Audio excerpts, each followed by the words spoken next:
News alert. We need not remind you of your lawful duty to act on these matters as insisted, or nor of the consequences if you knowingly neglected your duty. U.S. 2382, 18 2071, 18 2076, 42 1983, 42 1985, 42 1986. In light of the information presented, we require your thoughtful response within 5 days of the date of this notice. If we do not receive your response within 5 days, we will have no choice but to understand that you do not wish to do your duty and are content in acting in negligence to your obligation to defend the rights and liberties of the people. Therefore, govern yourselves accordingly, respectfully. We, the people, united individuals of these states united. We had tens of thousands of people put their names to this across the United States and including Hawaii, all 50 states. Thank you.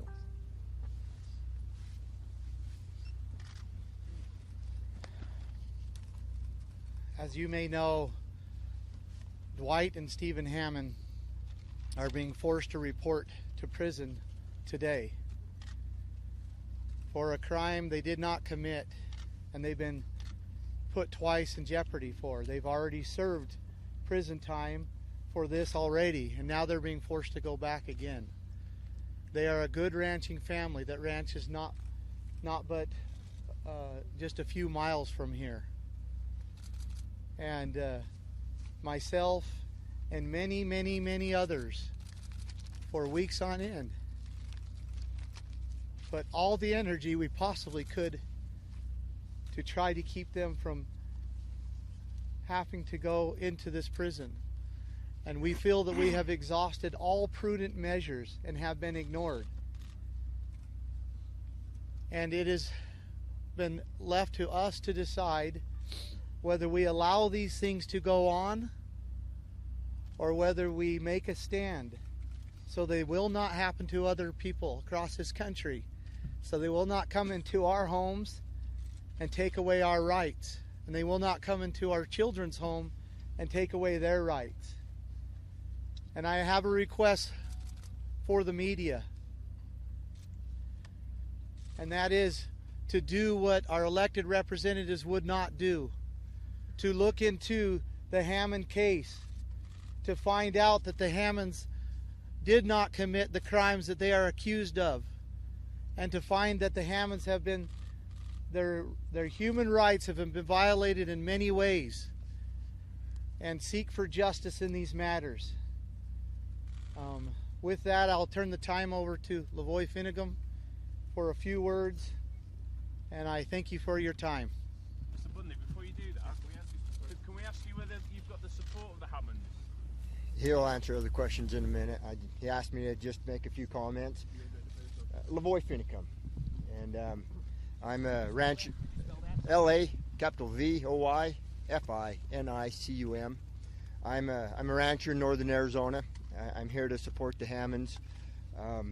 There's been a lot of words that have been said here. I see some eyes that started to kind of glaze over a little bit. Maybe I can bring it down to a little more emotional level or a human level. Each one of you here today are important. Individually, each one of you are important. Not collectively, we're talking about you as an individual, as a human being. The Hammond family are human beings. They're individuals. They have loved ones. They have children, grandchildren. You know, this is real. This affects real lives. And so that's why we're here today. And if our federal government would have abided by the Constitution, the supreme law of the land, we would have never have gotten here. And so let me just kind of come to a simple level of why this is so bad at the federal level.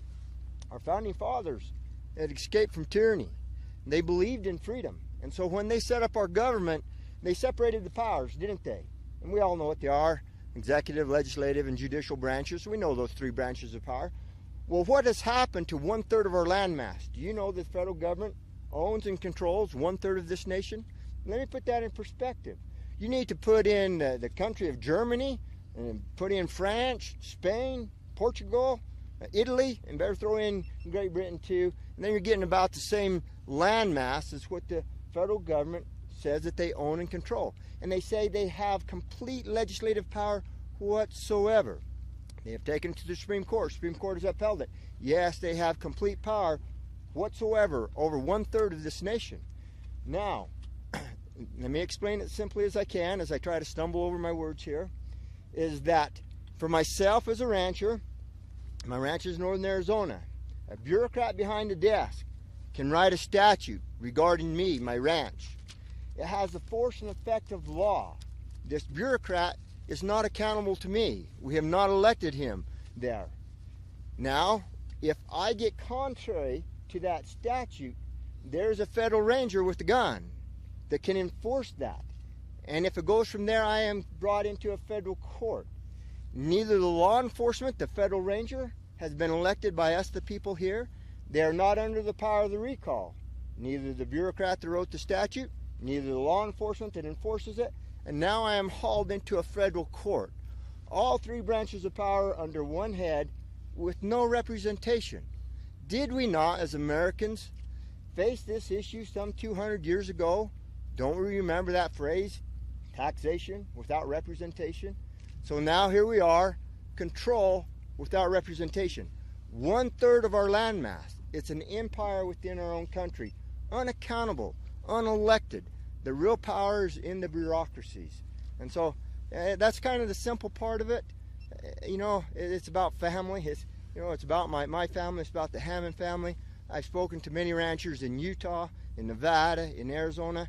And they are all feeling the same thing. They're all feeling this oppression that is coming down upon them. Their livelihood is threatened, being taken away. Their ranchers are being regulated out of business. And so this is real. These families are real. They're not trying to cause problems. They're food producers. They help make our country self-reliant, free, independent. Do you realize that you have to go back to about 1955 to get as low as the mother head count as we have right now in the United States? Have any of you ate a steak lately? Do you know the price of that? That goes way up. If we had more demand, if we had more production, we would ship out more, we would feed more, we would be self-reliant as a country. These are good people. They produce, they add to our country. They do not take it away. I want to say one more thing about here, what we're doing. Every one of you that says this is an occupation until their demands are met, you misunderstand. We're not making demands. We're not making demands. We're here to work. These buildings here belong to Harney County. These are Harney County public lands, the state of Oregon. This is theirs. This is their land. This is their state. It's theirs. And so we've come here to work. We've not come here to sit as children and stamp our feet and demand that certain things are met. We're going to go to work. We're going to try to help restore these ranchers that have lost their ranches back to them. We're going to legally go to the records. We're going to search out these ranchers. Over 100 ranchers have lost their ranches here in this very area, in this very county, have been pushed off.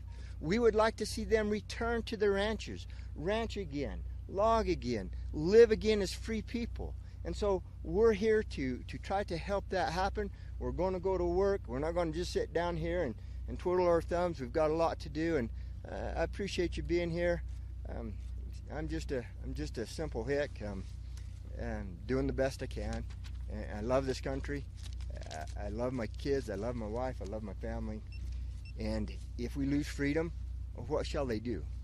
I want my children to experience real freedom, breathe free air. And I thank you. Mr. Bundy, you have time for any questions? I'll answer a few questions. What do you make of it that there hasn't been law enforcement here? Have they been in touch? Indirectly, They've been indirectly in touch? yes. What does that mean? It means that they have reached out to individuals that we are closely affiliated with and have give messages to us What are those messages? that they intend not to come upon us.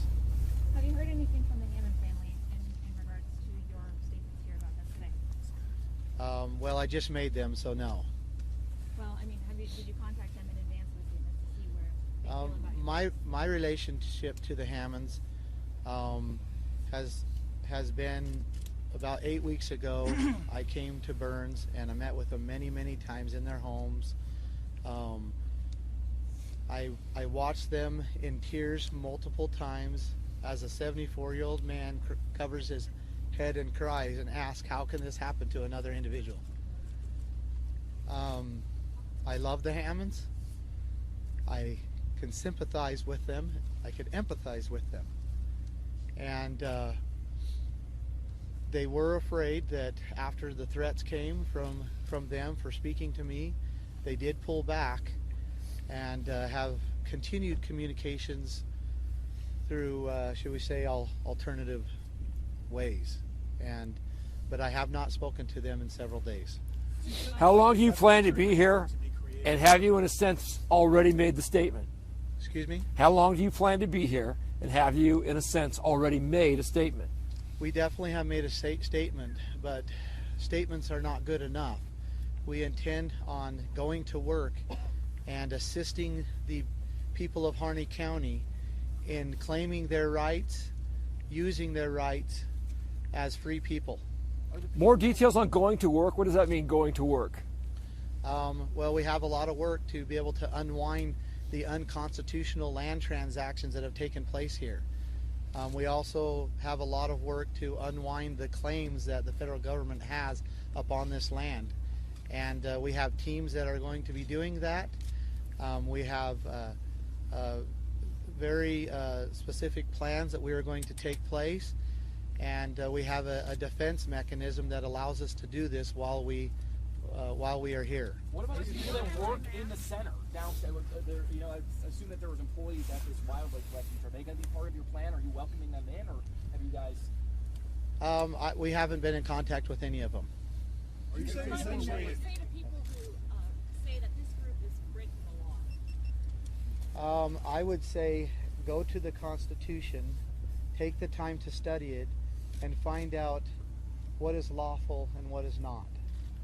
Is there anything that would make you say, okay, we can end this and go home now? I wouldn't say words would do it. I would say action would. And that would be for the federal government to remove its unconstitutional presence here in the county. Do you want the federal government to give up this wildlife refuge, give it back to ranchers? Is that the demand? I want the federal government to abide by the Constitution of the United States. Does the Constitution of the United States not allow, I'm sorry, I haven't studied that. No, go part. ahead. It does not allow for federal land of any kind? It does allow for federal land of any kind, but it has to be seeded properly. They have to get permission from the state legislatures.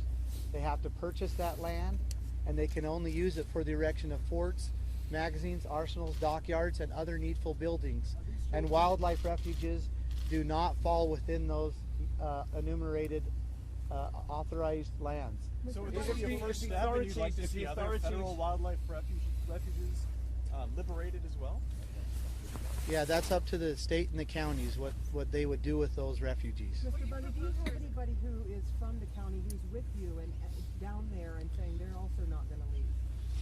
No, not with us here, the staying, because their homes are much more comfortable than that. If the authorities try to remove you forcibly, how far are you willing to take this in the defence of your cause? We do not believe that they will do that.